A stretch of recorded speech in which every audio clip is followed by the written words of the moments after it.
I have a head-mounted GoPro, a tub of hand cream and portable jet wash. This video is going to be filthy.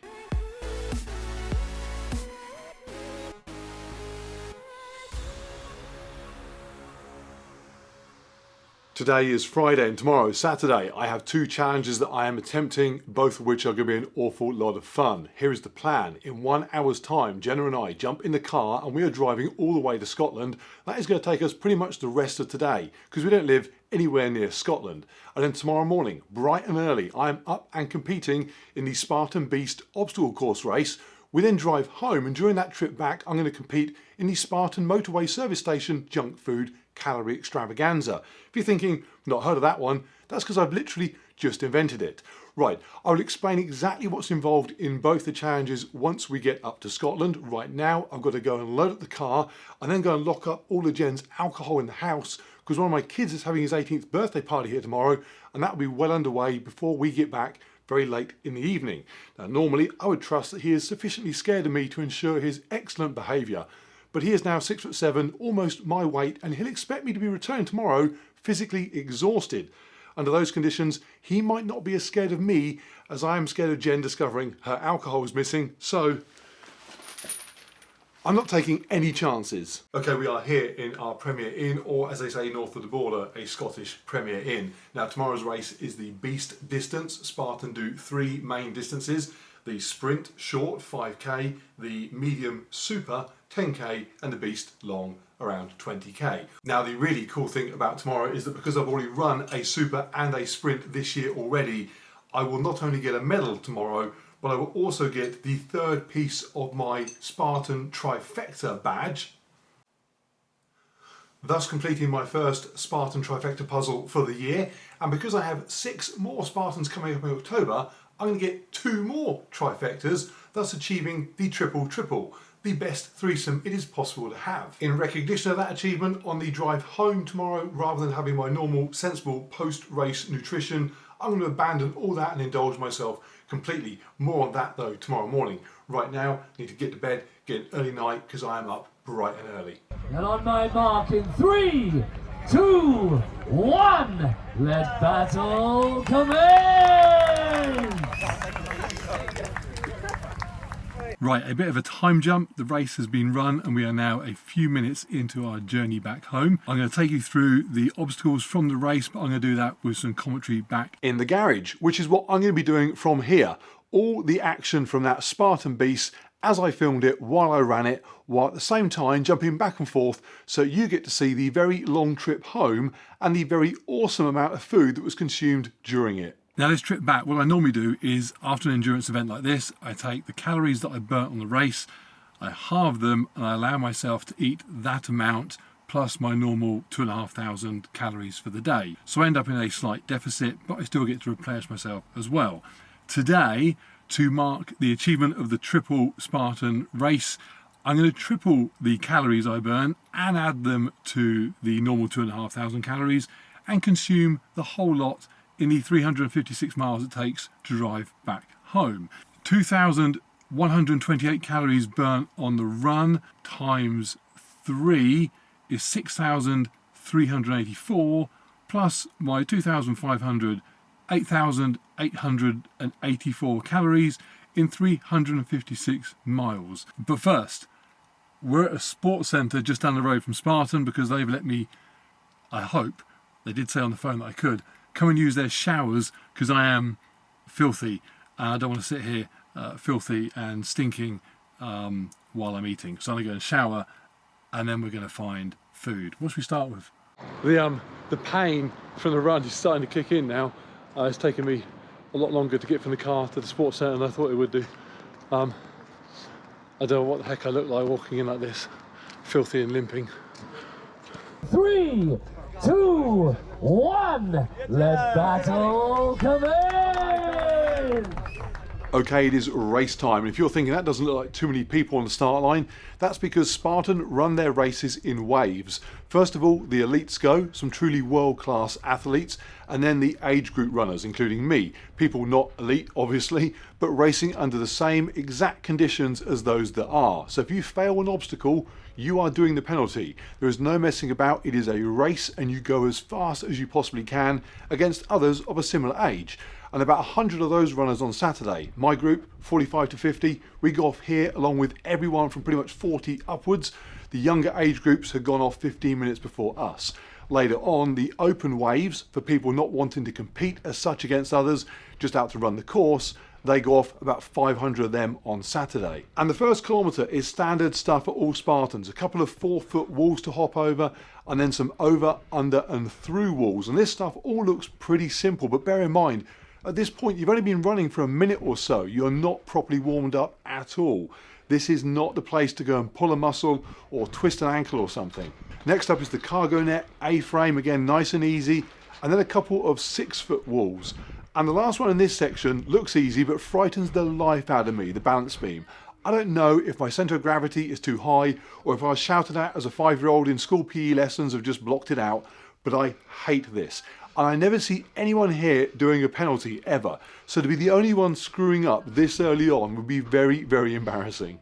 Absolute result. The leisure centre said I couldn't use their swimming pool facilities because it was packed with kids' parties, so they've let me use their empty gym changing room facilities for showering. So, and didn't charge me either. So what do we learn from that? Scottish people, very, very nice, very, very friendly, but not big fans of going to the gym, it seems.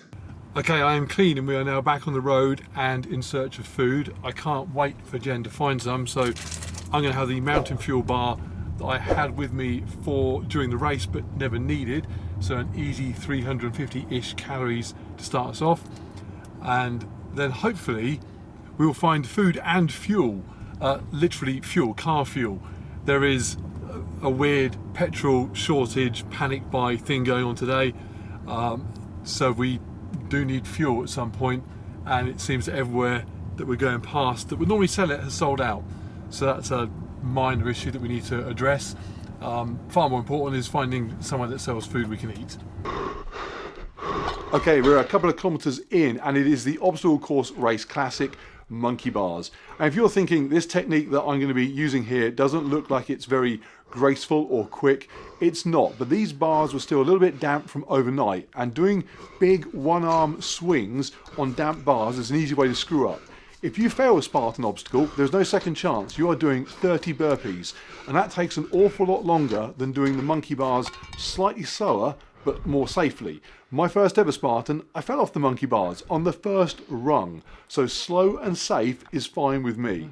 And then this was straight into the first of the heavy carries, this one, the rock-filled bucket. This is not a particularly exciting obstacle, but it is one that I am often able to make up a couple of places on, because being a bit heavier than the average Spartan runner, the weight of the bucket is relatively not that bad for me. Obstacle course racing, especially on these longer distance events, it is primarily about being a good runner. Being large is of little value, so when it is handy to be a bit of a lump, I need to take advantage of that. Okay, food stop number 1. Jen managed to drive past the last service station, but she successfully managed to get off at this one.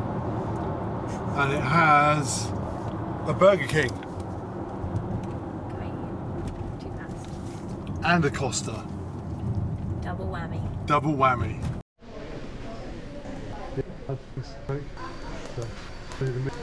So Jen is queuing for the Burger King. She sent me away because apparently the way I'm hobbling around inside there was embarrassing. Okay, we have a Whopper, a Royale, chips, onion rings. Jen has a Royale, and a couple of bags of crisps in case that's not enough. 28 miles to the next place. 28 miles to the next stop. Okay, let's go. About 3.5 kilometres in and the rope climb. Now rope climbing is 95% technique. You get that right and it is super simple and super quick. There is hardly any strength required at all if you do it properly. After this we went straight into another heavy carry, this time sandbags, a bit lighter than the buckets, but same again though, nice opportunity for me to pick up a couple of places. Obviously the lighter runners get slowed down a bit more significantly by stuff like this than the heavier ones do. Good serves them right. And this was followed immediately by the slip wall. Bone dry on Saturday, so really easy, but I've actually failed this obstacle along with 99% of other people trying to do it when Spartan put it after a muddy and wet section. No such problems here, up and over and back into the forest. So this is stop number 2, T-Bay Services, which is a lovely service station as service stations go. Last time we were here, we weren't vegan, so their highly regarded farm shop was an absolute delight. This time we are vegan, so we're not entirely sure whether they'll actually sell anything that we can even eat. What would a farm shop sell that a vegan could eat? I'm banking on some vegan fudge.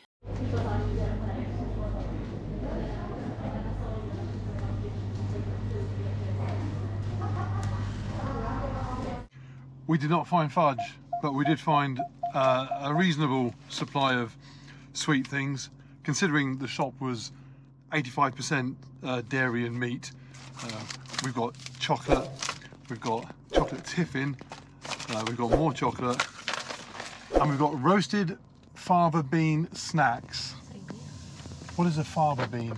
Tiffin, which is 160 calories a slice roughly, 6 slices, lasted about 3/4 of a mile. So we should have just bought about 30 packs of that and we'd have been sorted.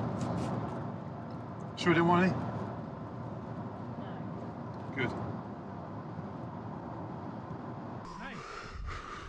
Now approaching 10k halfway mark, this is probably the worst part of the whole race. We start off here with barbed wire crawl. It's not complicated, it's not technical, it is just tedious, dragging yourself through the mud, trying to work out whether it is more efficient to roll and get yourself dizzy or pull yourself along and then scratch up your arms and your legs. I just do not enjoy it. And after that, which took a good couple of minutes to get through, went straight into a 7-foot wall, which is not too bad in itself, but that was then followed immediately by more barbed wire, and this time over much tougher terrain. In fact, the only injuries as such that I've got now from the race is my knees and my shins from dragging myself all over that rubbish. It could have been worse, it could have been wet, but even so, it's just a lousy obstacle. I kept getting my hydration pack snagged on the barbed wire. All my Spartan shorts have all got holes in the butt from going under these things. I just do not like it.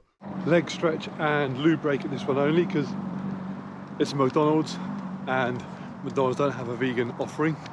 Okay, it's my turn to drive. So the safety of the journey at least is going to go up.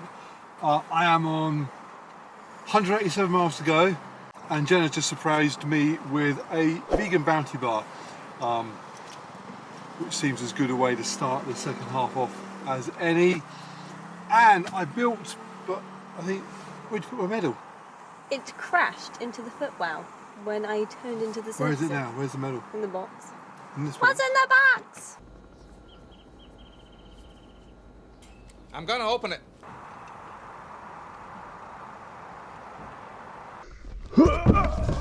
After the barbed wire, a couple more walls, and then a tricky obstacle, Olympus. As I approach it, you can see people in the burpee pit doing their penalties for messing up. So clearly you know it is not an obstacle that will be as simple as it looks.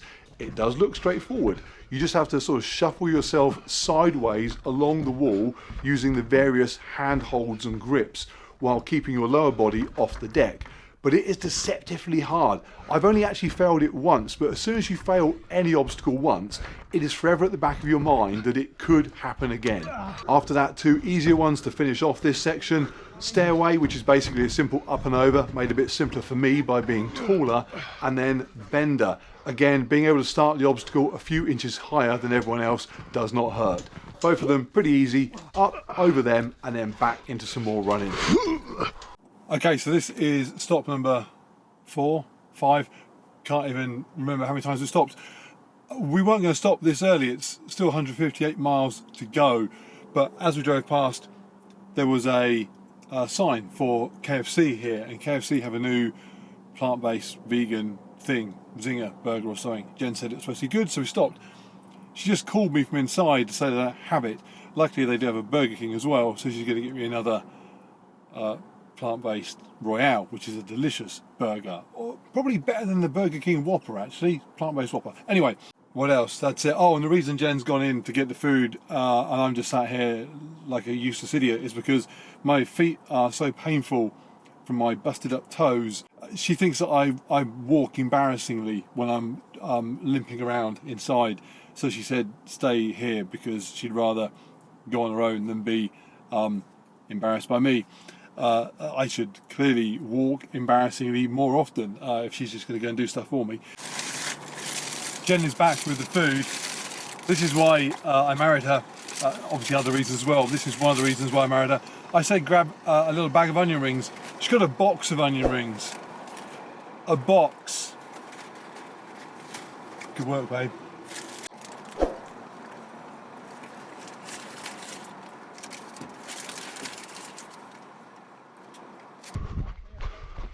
These next 3 obstacles are going to take me to about 15k done, so 5k to go, so well over halfway now, and all of these are pretty fun to do.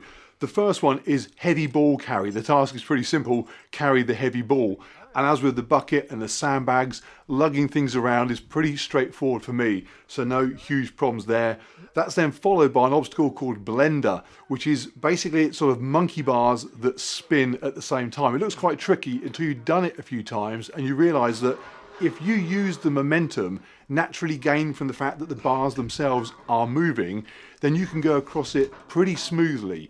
Equally, you try and swing one way when the bars are spinning in the other direction, it goes pear-shaped fast. And then onto a new obstacle for Spartan in the UK, the ape hanger. Rules are simple. You have to start off on the rope, feet off the deck, and then transfer across to the ladder, which for the first half of the obstacle is going pretty steeply up in the air, which means every time you move to the next rung, you are going up sort of 12 inches or so. That is not simple this deep into the race when you've done plenty of upper body work already. Having said that, as soon as you get across the apex to the other side, going downhill effectively, it becomes much more straightforward. Jen spent some time watching people on this obstacle while I was racing, and she reckoned that about 10 to 20% was the success rate for this. It was not an easy obstacle.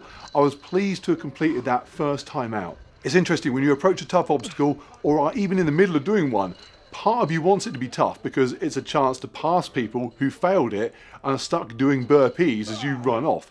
But part of you doesn't want to join them, so you want it to be easier. The best obstacles are ones that you find easy, but you know everyone else finds really hard. The unicorn obstacle, not many of them. Just stopped at another service station with a KFC, and again, no vegan zinger burger available here. It must be a service station thing. Maybe they think vegans don't travel on the motorway. Instead, I got a couple of these cream-filled wafer bars, which actually look quite yummy. So there's 500 calories. Jen's filling up here because I bravely walked with my bad toes in to find that they didn't do the zinger burger. So it's her turn to walk around. She's walking far more effectively than I am. My toes are killing me right now. Let's see if Spartan have uploaded the results yet. Where's my phone? The results are up. Okay, Scotland Spartan Beast age group. Mark, 43rd out of 101 people competing in the competitive age group categories. That's above half. Men competing in the old man category, 45 to 49, 5th out of 11. Significantly, well, significantly is putting a bit of a spin on it, above average. Maybe you need to move. Need to move because people need to buy their petrol. Now the last group of obstacles before heading back towards the arena for the finish. The first of these is the rope traverse. There are 2 ways of doing this. You can hang upside down, exhaust your arms, exhaust your legs, rip up your skin with rope burns and quite likely fall off. Or lay on top of the rope, let one leg hang beneath you, lowering your centre of gravity to a point where it's quite literally impossible to fall off, and whiz across it looking like a badass Navy SEAL. I have tried this obstacle the hanging upside down way. Although I was successful, It was not pretty when I did it, and there was one guy doing it that time, Navy SEAL style, and I thought, oh my God, who is that dude, and how is he doing that? Guy's a genius. Now when I do the traverse, in my head, all I can hear around me is everyone just saying, oh my God, who is that dude? That is just in my head, but they are probably all thinking that. That was then followed by another sandbag carry, pretty uneventful, and then a good one for me, because it's a tricky one for some others, the Atlas ball carry. And as the saying goes, if you're going to be good at something, give the marshal your camera and ask them to film you. Straight into the multi-rig after that, which can be any combination of hanging grips basically. This one was a few rings into 2 straight bars. My body actually feeling pretty fresh on this course. It's a cruel irony that if you fly across the hanging obstacles quickly and easily, you stay fresh for the next one. When you struggle on one and it just leaves you tired, you are clearly more likely to screw up the next one. So here I was doing okay and feeling good on all of them. Then another high wall and then onto the Z wall. I've never failed the Z wall, but it is an obstacle that comes towards the end of the course when you're tired, and a stupid mistake here, a misplaced foot, and you are slipping off very easily. So I'm always a bit nervous on this one. And you're also back near the start, so there's always the possibility that there's going to be spectators around. Slipping off of this thing in front of someone's mum that's come to watch them would be very, very grim indeed.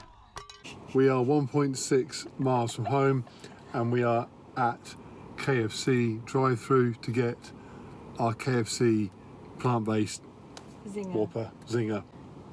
I might have to. Now you put the idea in my head. Just to make sure you get the calories in there. Got to get the calories. Yeah, hi, do you serve the vegan zinger? A vegan burger? Yeah. Yeah. Can we get 2 of them, please? 11 herbs and spices, 0 chicken. Only 500 metres from the finish, and my favourite obstacle of all, it is unicorn time. These Spartan events are always won by good runners. They will always beat someone strong and heavy, because ultimately strong and heavy just doesn't win a running race. But it does win the fastest hoist. Take your victories where you can find them. And I am done and off and down to the spear throw, where Jen takes over filming. 3 simple rules for the spear throw. Always pick a spear already stuck into a target, so you know there is nothing wrong or defective about your weapon. Make sure the rope attached to the spear is on the target side of the fence before you throw it. I've seen plenty of people throw a good spear but be still on the rope. And take your time to control your breathing and make 100% sure the spear is balanced and level in your hand before you launch it. This close to the finish is not where you want to be doing 30 burpees. And if you really want to be sure of nailing it, do what I did. Build your own spear and throw it in your garden thousands and thousands of times. Don't let your neighbours see, or you'll get armed police turn up, they'll think you're nuts. Oh, running too fast. It is always a huge buzz to get that spear throw, and that is almost it. There's an up and over obstacle that is pretty straightforward, and I'm feeling pretty good at this point as well. The adrenaline is pumping. I know that I've got a clean round, no burpees today. All the pain just disappears when you know that's happened. I'm feeling really good here. Hit the inverted wall, fly over that thing, and then across the fire line, and then the finish line. Get myself my medal, and then thank my amazing wife for not going to sleep in the car and missing my amazing finish. Good driving, babe. I know. Okay, we are home, done. I am about 500 calories short, but my kid's having his birthday party, and he just texted us on the way home asking how far away we are, because he's doing shots with his friends and wants to know if we want to join us. I'm not sure how many calories there are in a shot, or even what we're supposed to be shotting, but I'm assuming that 500 calories will cover that. Okay, car's unloaded. I need to go and fix my feet because they are causing me a lot of pain right now. Then I've got to go and do some shots. Can't do any more filming in here tonight because there's a party going on next door. But other than my toes, I feel pretty good. I don't feel full. I feel full up, but I don't feel stuffed. Yeah, I feel pretty good. I feel pretty good. In fact, once my toes are fixed, I'm ready for some shots. And we did do some shots, far more than I needed to hit my calorie target, but better to be safe than sorry with these things. So that was all yesterday, and today I am feeling pretty good. In fact, an hour or so ago, I jumped on the bike in here, I did a quick Zwift race just to make sure the legs were still working, got myself a Cat B second place. Nearly passed out afterwards, but whatever, my legs definitely still work. Upper body is a little bit achy on the biceps from hanging on stuff, but I will be in the gym tomorrow, got chest and shoulders, and yeah, feeling good. I'm 43rd out of 101 age group runners and 5th out of 11 in my age group. That's okay. Occasionally I get excited about being close to an age group podium.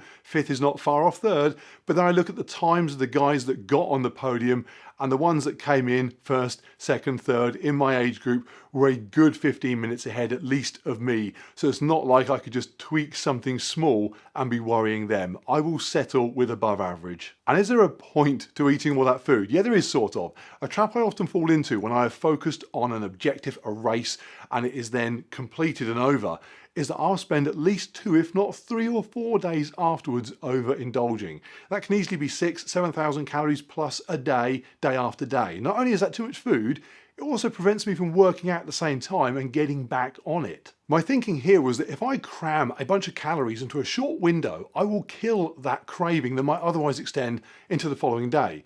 It's like the parenting technique of catching your child trying a cigarette. So you lock them in a room and you force them to smoke 10 packets on the basis that they probably won't ever want to have another one after that. Now that might be a 70s, early 80s technique not used by parents today, but anyway, it did work. Not the smoking when I was 11, they never caught me. The food yesterday, that worked. Aside from those shots, I didn't consume anything last night once I got home. And with 2 weeks to go now until my next event, the plan is to drop into some pretty strict training as of tomorrow, Monday, right the way through until then. I'm back on it. Is that the most sensible way to tackle my slightly disordered approach to eating? No, probably not. But it is way more sensible than where I used to be years ago, where I just ate all the time and then just hoped I wouldn't have a heart attack that day. Right, I am done and out of here. If you like the video, please give it a like, drop a comment down below. All that stuff is awesome for the channel. Even better, if you haven't yet subscribed, please do so. Your contribution in that way literally motivates me to get the next video made and up for you to enjoy. Talking of which, there is some good stuff coming, including something pretty epic next weekend linked to Out to Zwift. That will involve Nix and the dog, a lot of the Rocky soundtrack, and me getting real sweaty, which might just be the second best threesome it's possible to have.